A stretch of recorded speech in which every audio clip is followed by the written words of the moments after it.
At 84, Smokey Robinson still walks onto the stage in a tailored suit, silver hair, immaculate, introduced as the poet of Motown, the man who taught a generation how to sing about devotion, longing, and forever love. For decades, his songs were treated as confessions of a gentle soul, proof that romance could be clean, tender, and timeless. Then the image cracked, because behind those ballads were other stories, ones whispered in hallways and hotel corridors, not sung into microphones. Stories of late nights, locked doors, carefully arranged encounters and relationships that never made it into liner notes. Stories that stayed buried while the checks cleared and the legend grew safer with age. The shock isn't that temptation existed, it's that the most specific, uncomfortable details only surfaced when the man at the center was old, insulated, and surrounded by silence. So the question now feels unavoidable. Were these just rumors smothered by fame, or truths postponed until accountability no longer carried risk? This is not a verdict. It's a record. A slow examination of how power, protection, and time can reshape memory, and how silence itself becomes a system. Chapter 1. The woman Motown never defended. 1973. The story Motown sold the world in the early 1970s was immaculate.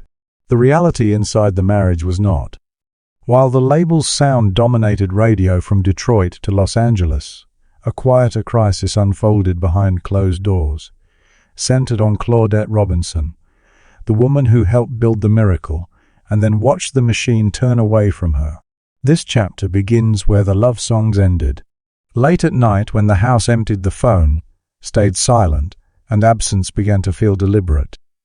By 1970, Smokey Robinson was no longer just a star. He was an institution.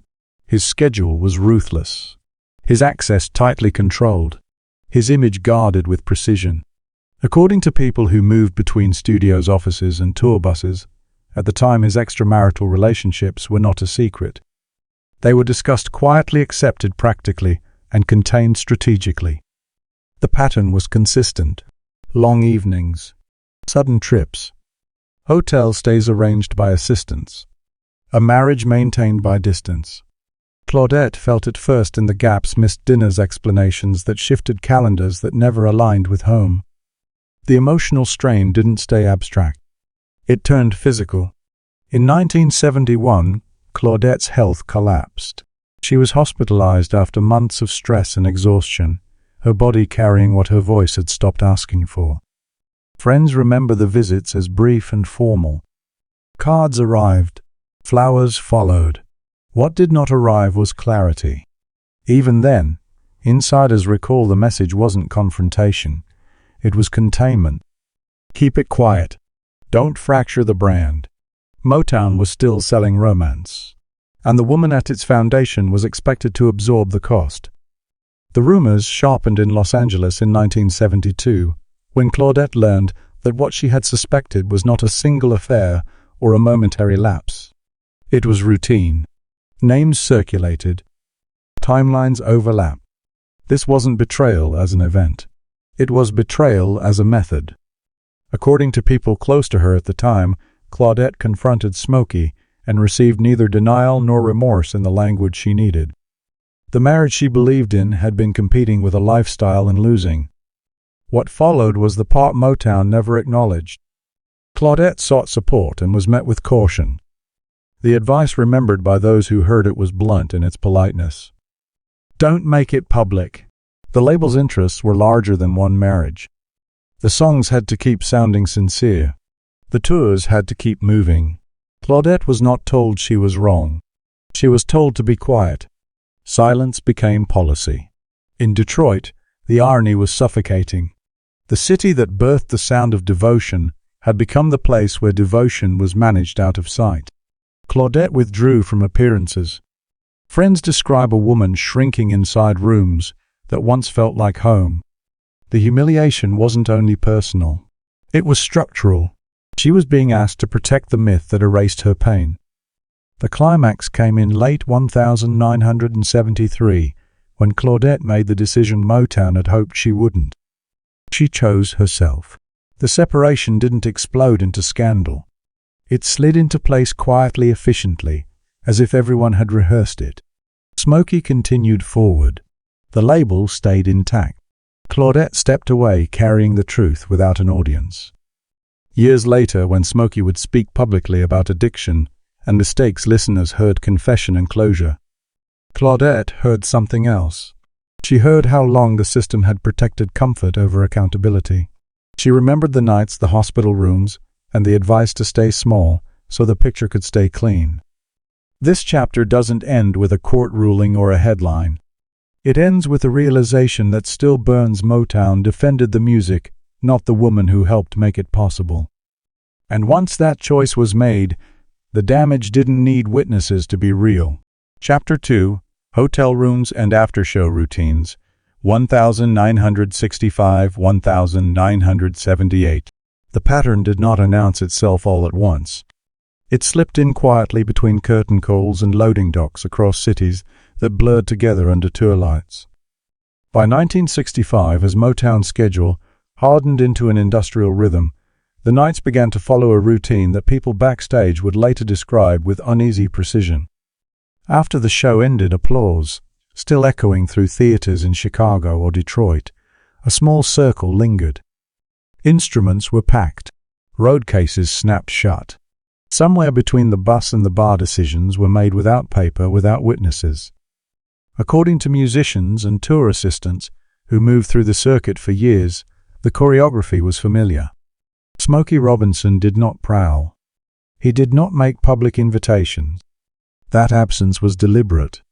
According to multiple accounts, selection happened around him, not by him. A trusted assistant would scan the room after the encore exchange, a look, then step aside to speak quietly to someone who had lingered too long near the stage door. Names were rarely asked for. Rooms were already known. By the time elevators rose in downtown hotels, the choice had been made elsewhere. By 1967, the same stories followed the tours west to Las Vegas. Caesars. The Riviera. Front entrances hosted the shows.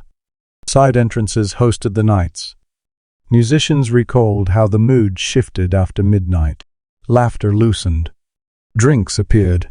Then movement began, never a crowd, always one person guided away. Gifts arrived the next morning. Jewelry left at front desks. Envelopes slid under doors. Promises followed auditions, demos, introductions. The language was hopeful, specific, and brief. The follow-up rarely came.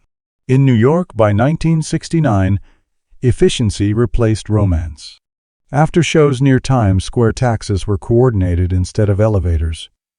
Destinations were close, controlled. Musicians who shared hallways remembered the same scene, repeated across years: a knock, a pause, a door closing.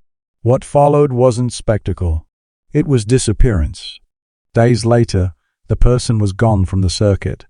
Calls unanswered. Promises dissolved. The coldness arrived afterward, not before. That was the part that lingered, how warmth evaporated once the night had served its purpose. During European tours in the early 1970, the routine didn't weaken. It hardened. In Paris, after sold-out shows near the Olympia, crew members later recalled a familiar sequence. A Motown tour assistant positioned near the exit. A brief exchange with promoters. One person identified. The elevator pre-cleared. A room key already waiting. By London, the process was smoother still. Hotel staff reportedly knew the drill. Elevators held after midnight. Do not disturb signs appeared before doors closed. Names were never written down. The following morning, small packages appeared. By soundcheck, the person was gone. What made these stories resurface decades later wasn't a single accusation. It was alignment. People who had never met described the same hotels, the same timing, the same roles.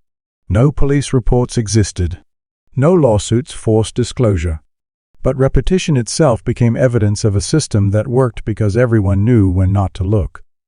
Smokey's demeanor, as described by those nearby, complicated the picture. He wasn't known for cruelty or outbursts. He was calm, polite, measured, That restraint made the aftermath sharper. No shouting, no rejection, just erasure. Phone numbers stopped working. Meetings never happened. The promise expired quietly.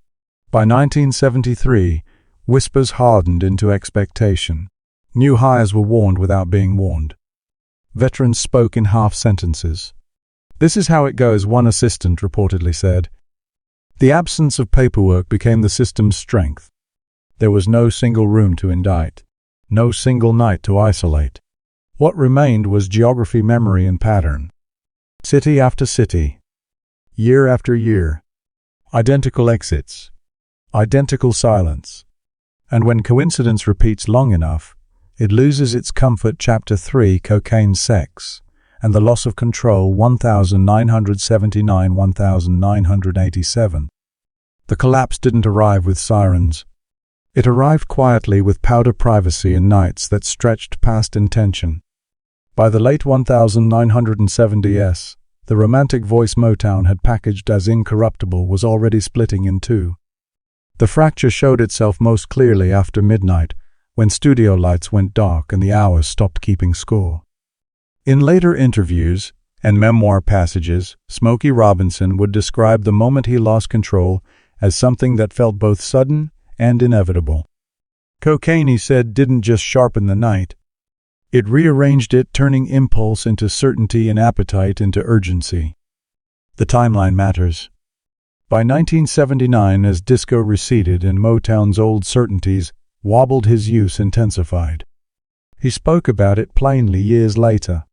Lines before going out. Lines after returning.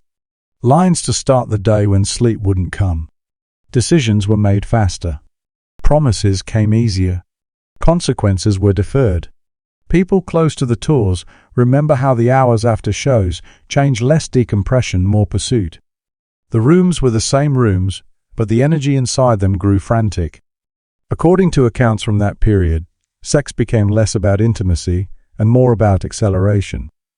Robinson later acknowledged that cocaine blurred restraint and flattened judgment. Names blurred, time blurred.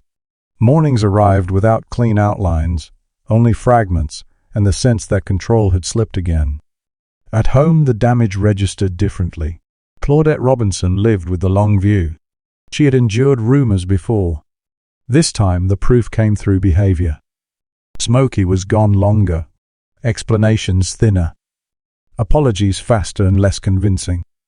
The drug did not make him violent, according to those close to the marriage. It made him absent. And absence has a cruelty of its own. Friends recall Claudette asking not for confession but for presence and not receiving it. The house filled with tension, a marriage trying to coexist with a habit that demanded secrecy and speed. Between 1981 and 1983, the cycle tightened. Use to feel normal. Sex to feel something. More use to smooth the aftermath. Promises of change surfaced with clarity, then dissolved when the night opened another door. By 1985, separation was no longer theoretical. Claudette's patience had been spent on years that led nowhere. She did not stage a spectacle. She left. The decision landed with finality precisely because it arrived without drama. Robinson later said that moment cut through the fog. Cocaine had not just damaged his health. It had evicted him from his marriage. The divorce in 1986 made official what the habit had been writing for years. The paperwork closed a chapter long underway. Recovery followed along with a new language of confession. Smokey used a phrase that stayed with listeners because it fit too well: "I was living two lives."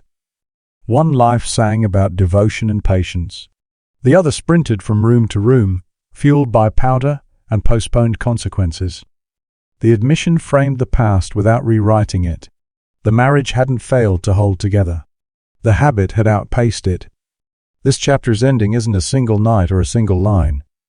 It's controlled defeat the moment a cycle finally ran out of room. Claudette didn't just leave a marriage. She exited a system built on silence. Smokey survived and rebuilt, but survival came with inventory.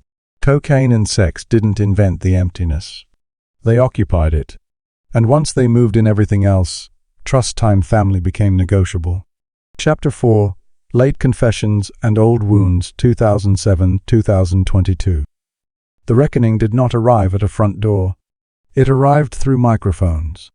By 2007, with sobriety established and the spotlight gentler than it had ever been, Smokey Robinson began telling the story he had not told when it could still change outcomes. The timing was striking. He was celebrated, insulated by decades of goodwill and protected by time itself. In interviews and public appearances, he spoke plainly about addiction and infidelity, about nights he could barely remember and choices he called wrong. To many listeners, the admissions sounded brave. To others, they sounded late. The details emerged gradually. In long-form conversations, and later in print, Robinson described addiction as a parallel life, a current running beside the public, one pulling him away from home and into pursuit and erasure. He spoke of regret, of faith, of recovery. What he did not do was name who had absorbed the cost. He did not place the harm back into rooms with doors, mornings with light, or years with calendars. The confessions hovered at a safe altitude, sincere enough to feel honest, distant enough to avoid collision. By 2010, reactions split. Some praised the candor as overdue accountability. Others felt a crucial absence specificity. The language remained general. I hurt people. I made mistakes. The grammar of responsibility never quite landed. No names. No dates. No scenes that returned the pain to scale. The silence from women connected to his past was equally conspicuous. No counterstatements. No confirmations. No public disputes. The absence was read two ways: restraint or exhaustion. People close to the old Motown circle suggested the same forces that kept stories quiet in the 1970 still applied decades later: loyalty, privacy, and the fear that reopening wounds would not produce repair, only exposure. Between 2017 and 2022, a second wave followed. Archives became searchable. Old interviews were replayed. Memoir passages were quoted line by line. Timelines were compared. Cities aligned with dates Robinson himself had mentioned. The shock wasn't novelty. It was convergence. Different voices, different decades, the same rooms and routines. The debate shifted. Not what happened, but why it could wait so long. Defenders pointed to sobriety and faith. Critics pointed to timing. Why speak when those affected had rebuilt their lives elsewhere? Why now, when consequence had softened into commentary? The most unsettling realization arrived quietly: confession without repair can feel like performance.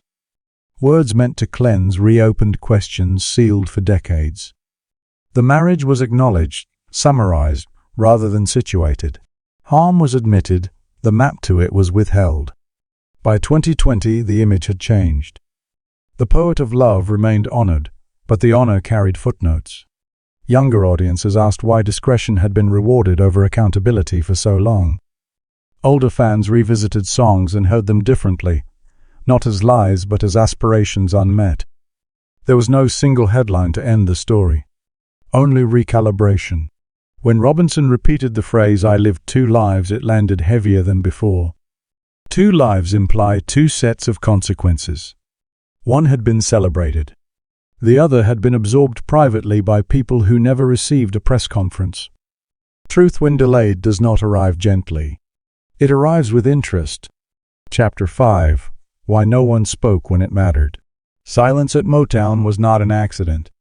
It was policy disguised as professionalism.